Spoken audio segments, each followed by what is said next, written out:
I had just finished a bicycle ride near the town of Bradford, Ontario, and the timing worked out perfectly to catch the 7:09 p.m. GO train coming through Bradford on its way to the end of the line in Barrie.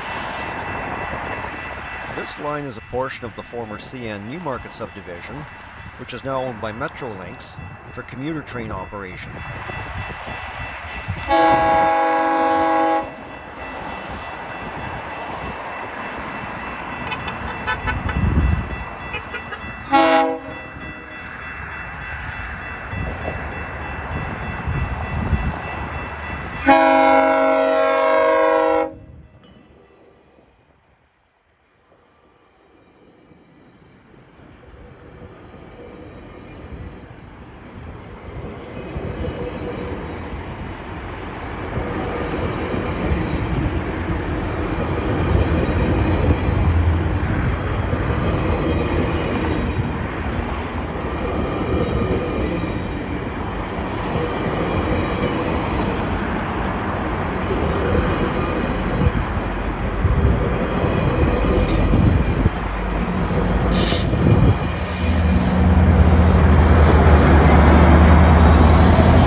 The grade crossing where I recorded the video is here,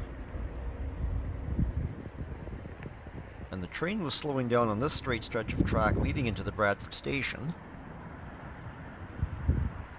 which is located on this curved section of track, was built in 1900, and is still in regular passenger service. Looking west along the station platform, the open-air addition at this end of the building has been added recently, but the rest of the structure is original. Compare this picture with a similar view, taken in 1979, showing passengers boarding a Via Rail Canada passenger train, which in itself was made up of steam-heated coaches, originally purchased by CN back in the 1950s.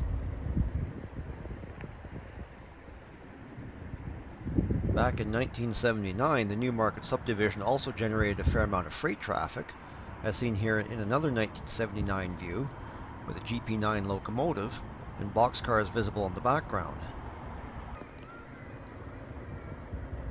Siding tracks are still in place, but instead of freight cars, these now provide storage for locomotive and car train sets, staged with the locomotives facing south, for the morning rush hour commute towards Toronto.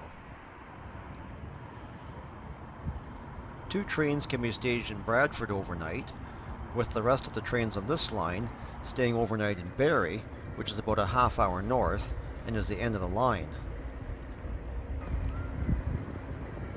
Number 608 and its train are shut down and plugged in for the night.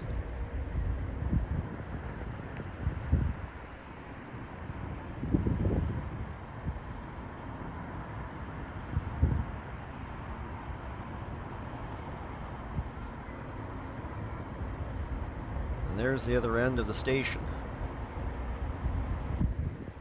This end of the building hasn't been added onto, and with the exception of the air conditioning units on the platform, it retains much of its original appearance. Compared to a photo of the station taken back in its CN days, the biggest visual change has been removal of the raised loading platform and modifications of the doors, bringing them down to ground level. Even the produce storage warehouse at the background is still in business and still in use. Thanks for joining me for this brief look at a small piece of railway history, not only still in existence, but also still in regular use.